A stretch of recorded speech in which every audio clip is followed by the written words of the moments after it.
Hi everyone, मैं प्रीति आज आपके साथ शेयर करने वाली हूँ इस वीडियो में ऑस्मोसिस एंड ऑस्मोटिक प्रेशर। ये क्लास 12th का सॉल्यूशन वाले चैप्टर का टॉपिक है। अभी देखो क्या है कि अगर हम बात करें ऑस्मोसिस और ऑस्मोटिक प्रेशर की, तो बहुत सारी फिनोमेना हमने ऑब्जर्व किए हैं हमारे घर में डेली लाइफ में। जैसे कि रॉ मैंगो को ब्राइन में पिकल किया जाता है, तो ये क्या होता है, विल्टेड फॉर्म में आ जाता है, मतलब थोड़ा मुरझाया हुआ सा हो जाता है ना। जब अचार डालने के लिए कच्चे आम को नमक लगा के रखते हैं तो भी पानी क्या होता है, बाहर निकल जाता है। बट इसमें क्या हो रहा है, इसमें जो रॉ मैंगो है उसमें ब्राइन वाटर यानी कि नमक मिला हुआ पानी हम डाल रहे हैं। और इसके अलावा आपने देखा होगा कि जो मुरझाए हुए फूल होते हैं उनको अगर हम पानी में डालकर रख देंगे तो वो फिर से रिवाइव हो जाते हैं।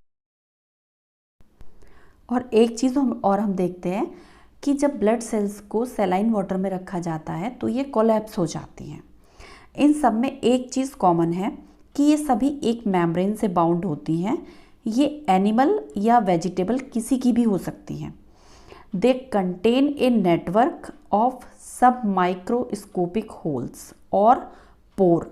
इनमें पोर होते हैं या माइक्रोस्कोपिक होल होते हैं। तो वाटर यानी कि स्मॉल सॉल्वेंट इन पोर से पास हो सकता है, लेकिन सॉल्यूट के मॉलिक्यूल क्योंकि बड़े होते हैं तो वो इससे पास नहीं हो पाते। तो ऐसी प्रॉपर्टी वाले सब जो मॉलिक्यूल होते हैं जो कि छोटे होते हैं, यानी जो सॉल्वेंट के जो मॉलिक्यूल होते हैं वो बहुत ही आराम से इससे पास हो जाते हैं। तो ऐसी प्रॉपर्टी वाली मेम्ब्रेन सेमी परमिएबल मेम्ब्रेन कहलाती है, यानी कि SPM कहलाती है। अभी देखो यहाँ पे इस डायग्राम को देखो, ये NCERT की बुक का फिगर 2.10 है, क्लास 12th की बुक का सॉल्यूशन वाले चैप्टर का। सो देखो यहाँ पे ये सेमी परमिएबल मेम्ब्रेन है और ये सॉल्यूशन है। सॉल्यूशन मतलब जहाँ पे सॉल्वेंट और सॉल्यूट दोनों मिक्स हैं, और यहाँ पर इसमें सॉल्वेंट है। तो अगर इसमें एज्यूम करो कि जो सॉल्वेंट के मॉलिक्यूल, क्योंकि अभी हम बात कर रहे थे जो सॉल्वेंट के मॉलिक्यूल होते हैं वो क्योंकि वो छोटे होते हैं तो वो सेमी परमिएबल मेम्ब्रेन से पास हो सकते हैं। तो आप एज्यूम करो कि ओनली सॉल्वेंट मॉलिक्यूल ही इस सेमी परमिएबल मेम्ब्रेन से पास हो पाएंगे यहाँ। सो अगर सॉल्वेंट और सॉल्यूशन के बीच में इसको रख दें तो इस मेम्ब्रेन से सॉल्वेंट के मॉलिक्यूल फ्लो करने लगेंगे। कहाँ से? प्योर सॉल्वेंट से सॉल्यूशन की तरफ, मतलब इधर से इधर की तरफ जाने लगेंगे। वो सॉल्वेंट से सॉल्यूशन की तरफ मूव करने लगेंगे, वो इस साइड मूव करने लगेंगे, इस साइड मूव करने लगेंगे, यहाँ पर आ जाएंगे। तो ये जो प्रोसेस है फ्लो ऑफ सॉल्वेंट की, इसको ऑस्मोसिस कहते हैं। So this process of flow of solvent is called osmosis. तो जब तक कि एक इक्विलिब्रियम नहीं आ जाएगा तब तक ये फ्लो होता ही रहेगा। कब तक? जब तक इक्विलिब्रियम नहीं आ जाएगा। अगर सॉल्यूशन पर हम कुछ एक्स्ट्रा प्रेशर अप्लाई कर दें, देखो जहाँ पे ये दिखाया हुआ है ना, यहाँ पे भी ये तो चलो एटमॉस्फेरिक प्रेशर लगा हुआ है, बट यहाँ देखो ये पाई दिया हुआ है। तो अगर सॉल्यूशन पे ये जो पाई है ये एक्स्ट्रा प्रेशर को यहाँ पे रिप्रेजेंट कर रहा है, तो अगर सॉल्यूशन पर कुछ एक्स्ट्रा प्रेशर लगाया जाए तो सॉल्वेंट का ये जो फ्लो है सॉल्वेंट से सॉल्यूशन की तरफ, ये रुक जाएगा। तो ये जो प्रेशर अभी यहाँ पे क्रिएट हो रहा है, इस प्रेशर की वजह से, this pressure that just stop, क्या किया इसने? स्टॉप कर दिया। किसको स्टॉप कर दिया? ये जो सॉल्वेंट इधर से इधर की तरफ फ्लो हो रहा था, इसने इस यहाँ से जो हमने प्रेशर लगाया इसको यहाँ पे रोक दिया, है ना। सो ये जो प्रेशर है जो कि स्टॉप करता है फ्लो ऑफ सॉल्वेंट को किधर? सॉल्यूशन की तरफ, इसको ऑस्मोटिक प्रेशर कहते हैं। किसका ऑस्मोटिक प्रेशर कहते हैं? इसको सॉल्यूशन का ऑस्मोटिक प्रेशर कहते हैं। डाइल्यूट सॉल्यूशन से कॉन्सेंट्रेटेड सॉल्यूशन की तरफ सॉल्वेंट का flow across a semi permeable membrane is due to only and only osmosis. ठीक है, तो ये क्या है यहाँ पे ये कॉन्सेंट्रेटेड सॉल्यूशन कौन सा है? ये वाला है। क्यों? क्योंकि इसमें सॉल्यूट मिक्स है। डाइल्यूट कौन सा है? ये, क्योंकि इसमें ओनली सॉल्वेंट है। तो डाइल्यूट सॉल्यूशन से कॉन्सेंट्रेटेड की तरफ सॉल्वेंट का जो फ्लो है इस सेमी परमिएबल मेम्ब्रेन के थ्रू ये सिर्फ और सिर्फ ऑस्मोसिस की ही वजह से। लेकिन एक इम्पॉर्टेंट पॉइंट है जो कि माइंड में आपके होना चाहिए कि सॉल्वेंट मॉलिक्यूल हमेशा लोअर कंसंट्रेशन से हायर कंसंट्रेशन की तरफ ही फ्लो करते हैं। तो इस वाली बात को ध्यान में रखेंगे कि सॉल्वेंट मॉलिक्यूल, ये सॉल्वेंट है यहाँ पर और ये यहाँ पर सॉल्यूशन है। तो सॉल्वेंट के मॉलिक्यूल हमेशा लोअर कॉन्सेंट्रेशन से हायर कॉन्सेंट्रेशन की तरफ फ्लो करते हैं। तो ये पाया गया कि जो ऑस्मोटिक प्रेशर है सॉल्यूशन की कॉन्सेंट्रेशन पर डिपेंड करता है। ऑस्मोटिक प्रेशर, ठीक है, तो ये किस पे डिपेंड करता है? It depend on concentration of, किसकी कॉन्सेंट्रेशन पे डिपेंड करता है? ये डिपेंड करता है कॉन्सेंट्रेशन ऑफ सॉल्यूशन, ठीक है। सो ये क्लियर हो गया कि ऑस्मोटिक प्रेशर, चलो इसको अंडरलाइन कर देते हैं। ऑस्मोटिक प्रेशर किस पर डिपेंड करता है? सॉल्यूशन की कॉन्सेंट्रेशन के ऊपर डिपेंड करता है। तो एक सॉल्यूशन का ऑस्मोटिक प्रेशर एक एक्सेस प्रेशर है, क्योंकि यहाँ से अप्लाई किया जा रहा था ना। ये देखो, ये एक तो हमारे पास ऑलरेडी एटमॉस्फेरिक प्रेशर था, एटमॉस्फेरिक प्रेशर था, है ना। एक और यहाँ पे प्रेशर अप्लाई कर दिया था पाई। तो जब हमने एक और एक्स्ट्रा यहाँ पे प्रेशर लगा दिया तो वो एक्स्ट्रा प्रेशर हुआ ना। तो एक सॉल्यूशन का जो ऑस्मोटिक प्रेशर है वो क्या है? वो एक एक्स्ट्रा प्रेशर है या एक्सेस प्रेशर है, जो कि एडिशनल है दोनों के कंपैरिजन में, जो कि सॉल्यूशन में ऑस्मोसिस को रोकने के लिए अप्लाई किया जाता है। क्योंकि ये जो फ्लो हो रहा था इधर से इधर की तरफ, क्या करेगा ये? इसको रोक देता है कि नहीं, तुम इधर से इधर नहीं आओगे, है ना। तो ये किस लिए? रोकने के लिए अप्लाई किया गया। Means solvent molecule semi permeable membrane से पास होते हुए जो सॉल्यूशन की तरफ जा रहे हैं उसको रोकने के लिए ये अप्लाई होता है, ठीक है। तो इस वाली बात का ध्यान रखेंगे। तो ये जो ऑस्मोटिक प्रेशर है ये क्या है? एक कोलिगेटिव प्रॉपर्टी है। Osmotic pressure is a colligative property, इस वाली बात का ध्यान रखेंगे, जो कि किस पे डिपेंड करती है? नंबर ऑफ सॉल्यूट पर डिपेंड करती है ना। Depend on number of solute, okay. So ये नंबर ऑफ सॉल्यूट पर डिपेंड करती है, लेकिन उसकी आइडेंटिटी पे डिपेंड नहीं करती है। नॉट डिपेंड ऑन आइडेंटिटी, कि वो मतलब किस तरीके का है, ओके। सो डाइल्यूट सॉल्यूशन के लिए जो अगर हम एक्सपेरिमेंटली देखें या जो लैब में भी जो रिसर्च करी गई है एक्सपेरिमेंटली, तो उसमें ये पाया गया कि ये ऑस्मोटिक प्रेशर प्रोपोर्शनल होता है मोलरिटी के। Osmotic pressure proportional to molarity, है ना। तो C ऑफ द सॉल्यूशन, और किस पर? एक कोई भी जो हमें टेम्परेचर वहाँ पे दिया हुआ है उसी पे ही हम इसको देखेंगे। So pi is equals to CRT लेंगे यहाँ पे, और ये R क्या है? यहाँ पे R हमारे पास है गैस कांस्टेंट, फाइन। और ये पाई क्या है? देखो अभी बताया था ना, ये जो एडिशनल प्रेशर लग रहा है यानी कि ऑस्मोटिक प्रेशर है। ऑस्मोटिक प्रेशर पाई है ना। अब यहाँ पे C क्या अभी बताया था ना, कॉन्सेंट्रेशन। तो ये क्या है कि पाई इज इक्वल्स टू, हम C की जगह वैल्यू यहाँ पे अप्लाई कर देंगे N2/V/RT। अब ये V क्या है? V यहाँ पे volume of solution in litre, और ठीक है volume of solution in litre में है, लेकिन इसमें क्या है? इसमें सॉल्यूट के मोल होते हैं। तो N2 क्या है? N2 सॉल्यूट के मोल हैं। तो हम इसको ऐसे लिख देंगे, containing N2 mole of solute, okay. So N2 is equals to W2/M2।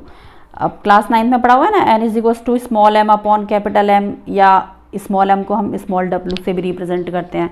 Capital M क्या है हमारे पास, मॉलिक्यूलर मास। स्मॉल m हमारे पास क्या है, मास है या w मास है। n क्या है हमारे पास, नंबर ऑफ मोल है। ठीक है, तो हमने यहाँ पे इसको पुट कर दिया क्योंकि ये सॉल्यूट के लिए यहाँ पे भी बात हो रही है। तो W2 क्या है, W2 है ग्राम ऑफ सॉल्यूट। M2 है मोलर मास, मोलर मास। अच्छा, और ये पाई इंटू वी क्या है, हम रख दें इसमें वैल्यू। ये वी हम देखो इधर की तरफ ले गए हैं, पाई इंटू वी हो गया है। और अब हमारे पास यहाँ पे अगर सपोज मैं इसकी वैल्यू यहाँ पे पुट कर देती हूँ, चलो मैं पहले वैल्यू पुट करती हूँ यहाँ पर। पाई इज इक्वल्स टू N2 की वैल्यू मैं यहाँ पे पुट कर रही हूँ, W2 upon M2 into V into R और T। तो देखो ये मैं अगर इसको V को दूसरी साइड ले जाती हूँ, pi into V is equals to W2 upon M2 into R T। अगर मैं यहाँ पे ये पुट कर देती हूँ वैल्यू, तो ये मेरे पास आ जाएगी M2 की वैल्यू अब। ठीक है, क्योंकि हम क्या निकाल रहे थे, हम मोलर मास कैलकुलेट कर रहे थे ना। So M2 is equals to W2 RT upon V आ जाएगा यहाँ पे। अगर हमें इन सब की वैल्यूज़ पता है, पाई की वैल्यू पता है, W2 की वैल्यू पता है, यहाँ पे हमें M2 की पता है, RT की पता है, तो हमारे पास M2 की वैल्यू कैलकुलेट होकर आ जाएगी। ये देखो यहाँ पे अभी हमने इस वाले फॉर्मूले को यहाँ पे डेराइव कर लिया है। ठीक है, ये ऑस्मोटिक प्रेशर के रिस्पेक्ट में फॉर्मूला दिया हुआ था। अभी जैसे कि मैंने आपको बताया था 4 पार्ट होते हैं कॉलिगेटिव प्रॉपर्टीज़ के। 3 पार्ट मैंने अपनी लास्ट वीडियो में पार्ट 4 में एक्सप्लेन किए हैं, और ये जो 4th पार्ट है ऑस्मोसिस एंड ऑस्मोटिक प्रेशर, ये मैंने आपको इसमें एक्सप्लेन किया है। तो देखो ये वाला जो मेथड है, अभी ये जो हमने देखा, ये मेथड प्रोटीन, बायोमोलिक्यूल, पॉलीमर और अदर मैक्रोमोलिक्यूल के मोलर मास को डिटरमिन करने में काफ़ी यूज़ होता है। So this method is useful to determine the molar mass of polymer, biomolecules और other macromolecule। ठीक है, इनके मॉलिक्यूलर मास को डिटरमिन करने में होगा। ऑस्मोटिक प्रेशर मेथड को यूज़ करने का एक सबसे बड़ा एडवांटेज ये होता है कि pressure measurement is around room temperature. Room temperature पे आप काम कर लेंगे, आपको कोई बाहर से एडिशनल टेम्परेचर प्रोवाइड नहीं करना पड़ेगा। और मोलैलिटी की जगह सॉल्यूशन की मोलैरिटी भी यूज़ हो सकती है इसमें। ओके, और अगर हम कंपेयर करेंगे विद अदर कॉलिगेटिव प्रॉपर्टीज़ के लिए, तो इसका जो मैग्नीट्यूड है वो बहुत ही ज़्यादा डाइल्यूट सॉल्यूशन के लिए भी हाई होता है। तो देखो अभी हम बात करते हैं आइसोटोनिक सॉल्यूशन की। आइसोटोनिक सॉल्यूशन मतलब 2 सॉल्यूशन, चलो भाई 2 सॉल्यूशन ले लेते हैं। ओके, ले लिया हमने 2 सॉल्यूशन। तो 2 सॉल्यूशन जिनका एक पर्टिकुलर गिवन टेम्परेचर पर, टेम्परेचर T ले लिया हमने दोनों के लिए, तो 2 सॉल्यूशन जिनका एक गिवन टेम्परेचर पर सेम ऑस्मोटिक प्रेशर है, वो आइसोटोनिक सॉल्यूशन कहलाते हैं। Have same osmotic pressure. ठीक है, तो 2 सॉल्यूशन जिनका एक गिवन टेम्परेचर पर सेम ऑस्मोटिक प्रेशर है, वे आइसोटोनिक सॉल्यूशन है। जब इन सॉल्यूशन को सेमी परमिएबल मेम्ब्रेन से अलग कर देते हैं, मतलब हमने सेमी परमिएबल मेम्ब्रेन लगाई यहाँ इनके बीच में, इन 2 सॉल्यूशन को अगर हमने फिल किया हुआ था और इनके बीच में चलो यहाँ पे ऐड कर देते हैं सेमी परमिएबल मेम्ब्रेन, ये SPM है। तो अगर हम इन 2 सॉल्यूशन को एक सेमी परमिएबल मेम्ब्रेन से अलग कर देते हैं और कोई भी ऑस्मोसिस वहाँ नहीं होता है, मतलब कि कोई भी फ्लो नहीं हो रहा सॉल्वेंट मॉलिक्यूल का, किसी भी मॉलिक्यूल का एक साइड से दूसरी side, means no osmosis occur between these.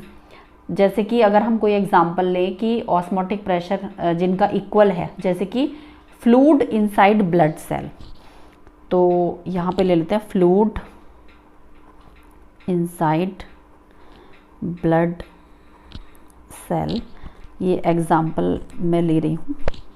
ठीक है, तो खैर ये मुझे ब्लड कैपिलरीज बतानी चाहिए थी, बट मैंने इस फॉर्म में चलो ये ले लिया। तो जैसे जो फ्लूइड होता है ब्लड सेल्स के अंदर जो भरा हुआ होता है, तो उसका जो ये ऑस्मोटिक प्रेशर है ये इक्वल होता है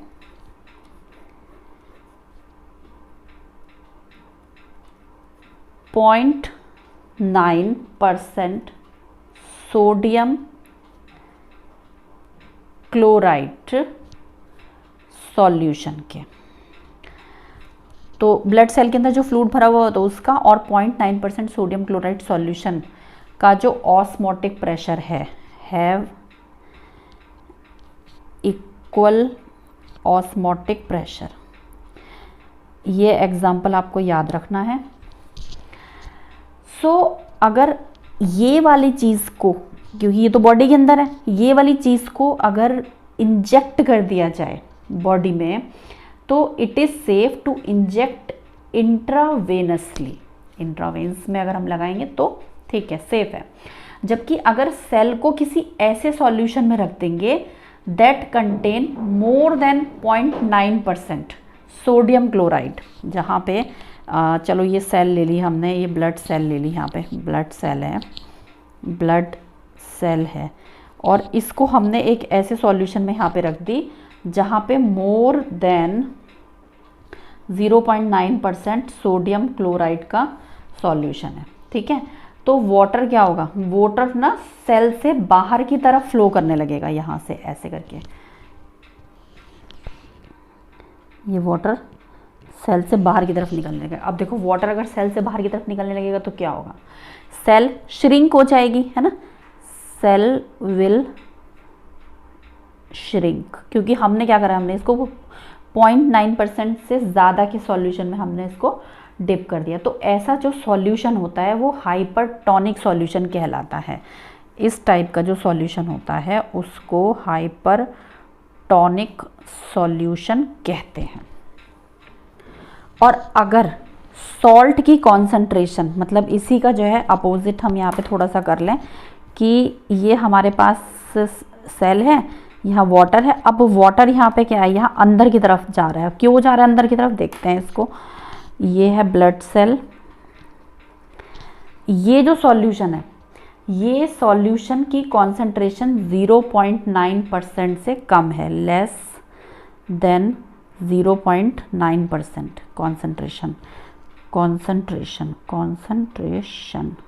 ठीक है, यहाँ पर भी क्या है, ये कॉन्सेंट्रेशन है जो कि लेस देन है 0.9% से। तो क्या होगा, वाटर जो है सेल में से क्या होगा, इस केस में सेल के अंदर एंटर करने लगेगा वाटर, तो क्या होगा, सेल स्वेल हो जाएगी। इसमें देखो यहाँ पे क्या हो रहा था, ये यहाँ पे सेल श्रिंक हो रही है, यहाँ पे क्या हो रहा है, सेल विल स्वेलिंग हो जाएगी।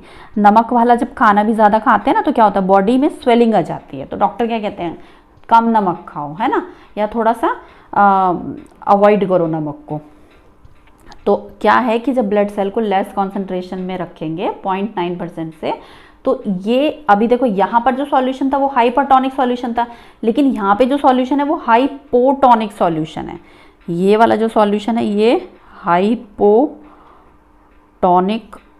सॉल्यूशन कहेंगे इसको, है ना। तो अभी हमने पीछे भी देखा कि रॉ मैंगो को कॉन्सेंट्रेटेड सॉल्ट सॉल्यूशन में रखने पर इसमें से वाटर क्या होता है, बाहर निकल जाता है। तो ये भी ऑस्मोसिस पर ही डिपेंड करता है। रॉ मैंगो वाला जो एग्जांपल दिया था, रॉ मैंगो इन कॉन्सेंट्रेटेड सॉल्ट सॉल्यूशन को, ये एग्जांपल जो दिया था, ये किसका एग्जांपल है, इसमें क्या होगा, इसमें मैंगो में से क्या होता है, ये मैंगो है, ठीक है, इसमें से वाटर, इसको इसमें रख दिया कंटेनर में, यहाँ पे क्या है, नमक का पानी है, तो इसमें से क्या हुआ, पानी है बाहर की तरफ निकलने लगा, है ना।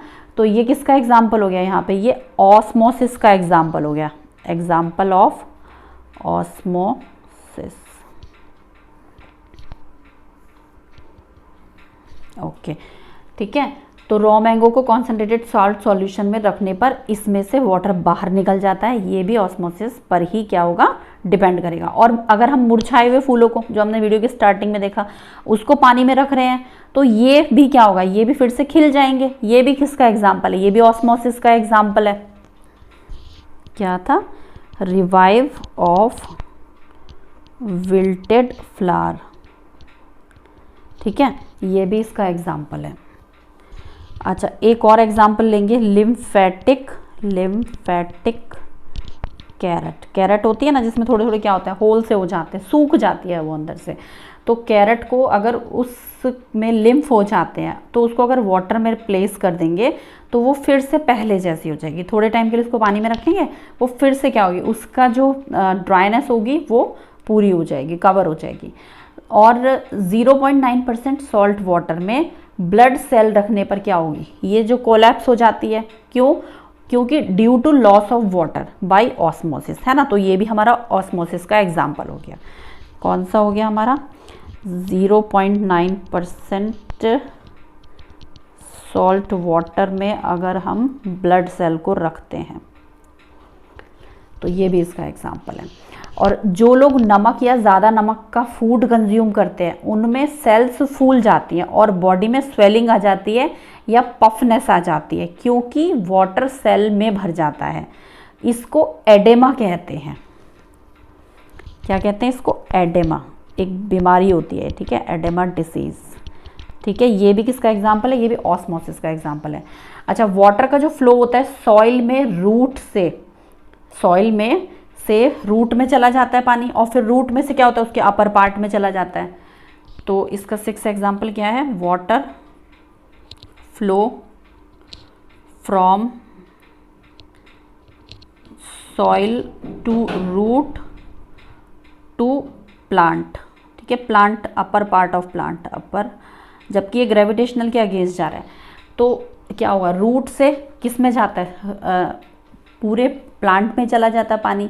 तो ये जो वाटर का फ्लो है सॉइल से रूट में जाना, फिर अपर पार्ट में जाना, ये भी किसका एग्जाम्पल है, ऑस्मोसिस का एग्जाम्पल है। तो ये सारे के सारे आपके क्या हो गए, ऑस्मोसिस के एग्जाम्पल हो गए।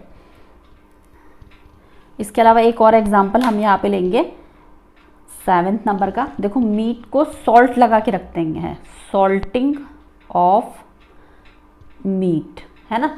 इसके अलावा फ्रूट्स पर शुगर को भी ऐड कर देते हैं, ठीक है, and adding sugar on fruits. अब ये क्यों करते हैं, देखो क्या होता है कि सॉल्टेड मीट अगर नॉर्मल ऐसी फॉर्म में है या फ्रूट्स ऐसी फॉर्म में, तो क्या होता है उसके ऊपर बैक्टीरिया अटैक करते हैं। तो क्या होता है कि वो धीरे धीरे क्या होता है, ख़राब हो जाता है। तो अगर बैक्टीरियल एक्शन से उनको थोड़ा सेफ रखना है, मतलब सॉल्ट मीट या एडिंग शुगर या जैसे कैंडिड फ्रूट है, उस पर अगर बैक्टीरियल का अटैक होगा तो ये जो बैक्टीरियम सेल होती हैं ये इस सॉल्ट के या इस शुगर के कांटेक्ट में आके क्या होगा, अपना वाटर लॉस कर देंगे और वो धीरे धीरे क्या होगा, श्राइवल हो जाएंगे और फिर धीरे धीरे क्या होगा, डाई हो जाएंगे। ठीक है, अब हम देखेंगे इस वाले पार्ट को, reverse osmosis and water purification. तो देखो ये जो ऑस्मोसिस की डायरेक्शन रिवर्स भी हो सकती है, ठीक है, एक तरफ से जा रहा है सॉल्वेंट से, क्या हो रहा है, ये जा रहा था अभी तक सॉल्यूशन की तरफ, मगर ये सॉल्यूशन से सॉल्वेंट की तरफ भी जा सकता है। इसकी जो डायरेक्शन है वो रिवर्स भी हो सकती है अगर सॉल्यूशन पर लगने वाले प्रेशर को ऑस्मोटिक प्रेशर से ज़्यादा कर दिया जाए। देखो यहाँ पे सॉल्यूशन पर जो प्रेशर लग रहा है वो क्या हो रहा है, ऑस्मोटिक प्रेशर से ज़्यादा यहाँ पे लगा दिया। तो इधर देखो वाटर का क्या हुआ, ओवरफ्लो हो गया, यहाँ से बाहर की तरफ निकलना स्टार्ट हो गया, है ना। तो इसकी डायरेक्शन को हम रिवर्स कैसे करके कर सकते हैं कि सॉल्यूशन पर लगने वाला प्रेशर को ऑस्मोटिक प्रेशर से ज़्यादा कर देंगे। तो ऐसे में सेमी परमिएबल मेम्ब्रेन से प्योर सॉल्वेंट सॉल्यूशन से बाहर की तरफ फ्लो करने लगेगा, क्योंकि जो ये सॉल्ट वाटर है इसमें भी क्या है, प्योर सॉल्वेंट में सॉल्ट मिला के ही तो बनाया था इसको। तो इसमें से सॉल्वेंट इधर की तरफ फ्लो करने लगेगा। जब ये सॉल्वेंट इधर की तरफ फ्लो करने लगेगा तो क्या होगा, ये ओवरफ्लो हो जाएगा। तो यहाँ से देखो पानी बाहर निकलता हुआ आपको नजर आ रहा है। तो इस फिनोमिना को रिवर्स ऑस्मोसिस कहते हैं और इसका काफ़ी यूज़ होता है। रिवर्स ऑस्मोसिस सी वाटर को डिसैलिनेशन में यूज होता है, मतलब उस नमक वाले पानी में से पानी को बाहर निकालने में इस रिवर्स ऑस्मोसिस का यूज होता है। तो इसको अंडरलाइन करेंगे, pure water is squeezed out of the sea water through the membrane.